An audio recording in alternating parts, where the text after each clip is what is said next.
अभी के इस वीडियो में हम करने वाले हैं फिजिक्स का 50 ऑब्जेक्टिव क्वेश्चन क्लास 12th का। ठीक ना, तो आप लोग वीडियो को लास्ट तक जरूर देखिएगा। तो शुरू करते हैं। हम क्वेश्चन नंबर फर्स्ट का रहा है, किसी सूक्ष्म विद्युत द्विध्रुव के मध्य बिंदु से बहुत दूर r दूरी पर विद्युत विभव समानुपाती होता है किसका? 1/r² का। ऑप्शन नंबर सी सही हो जाएगा। क्वेश्चन नंबर सेकेंड का रहा है, 10 माइक्रोकुलाम एवं प्लस का 10 माइक्रोकुलाम एवं माइनस का 10 माइक्रोकुलाम के दो बिंदु आवेश वायु में परस्पर 40 सेंटीमीटर की दूरी पर रखा है, तो निकाय की वैद्युत स्थितिज ऊर्जा कितना होगा? तो माइनस का 2.25 जूल हो जाएगा। क्वेश्चन नंबर थर्ड का रहा है, वैद्युत द्विध्रुव की निरक्षीय स्थिति में विद्युत विभव का व्यंजक होता है, तो निरक्षीय स्थिति में कितना होता है? 0।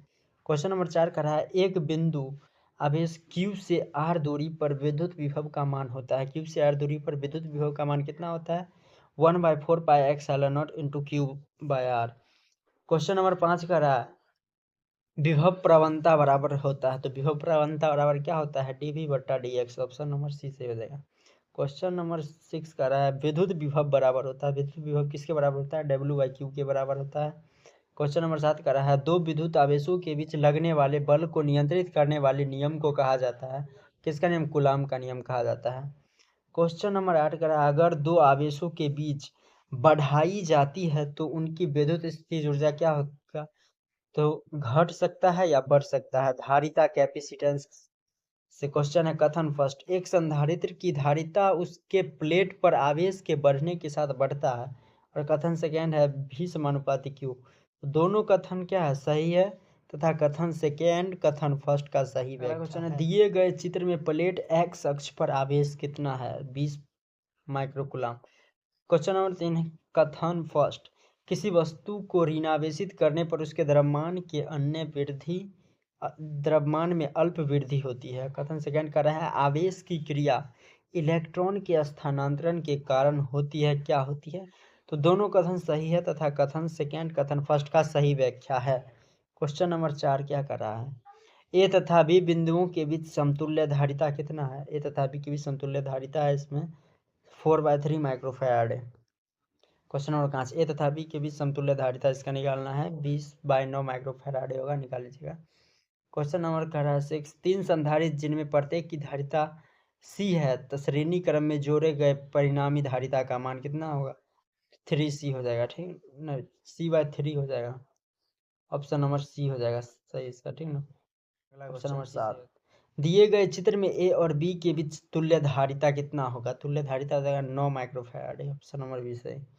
क्वेश्चन नंबर 64, क्वेश्चन नंबर 6, 64 समरूप बिंदु जिनमें प्रत्येक की धारिता 5 माइक्रोफैराड है मिलकर एक बड़ा बूंद बनाता है, बड़े बूंद की धारिता क्या होगा?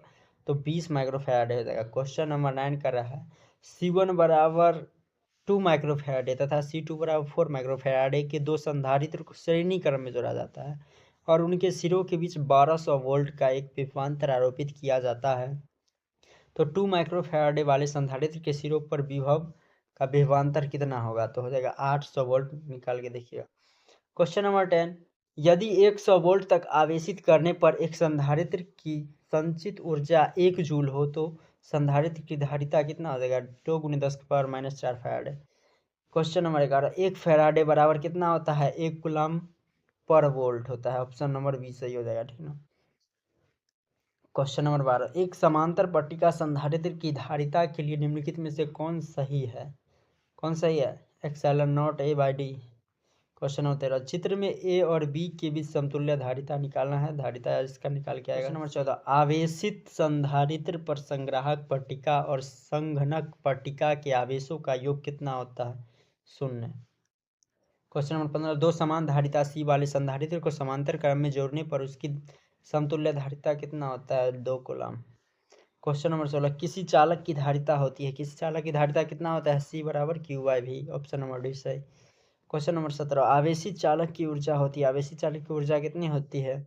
C बराबर 1/2 CV²। क्वेश्चन नंबर 18, यदि समान धारिता C1 के n संधारित्र समांतर क्रम में जोड़े जाए तो तुल्य धारिता कितना होगा? तुल्य धारिता हो जाएगा C बराबर NC1। क्वेश्चन नंबर 19, वायु के लिए प्रावैद्युत सामर्थ्य होता है, वायु के लिए 3 × 10⁻⁶ वोल्ट पर मीटर। ऑप्शन ए सही। क्वेश्चन नंबर 20, गोलीय संधारित्र की धारिता होती है, गोलीय संधारित्र की धारिता होती है C बराबर 4πε0 R बट्टा R minus R। Question number 21, आवेशित संधारित्र पर कुल आवेश होता है कितना? आवेशित संधारित्र पर कुल आवेश 0 है।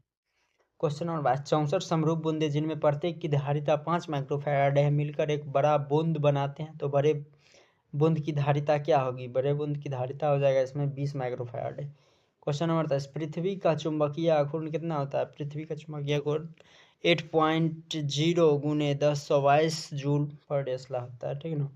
अगला क्वेश्चन खत्म।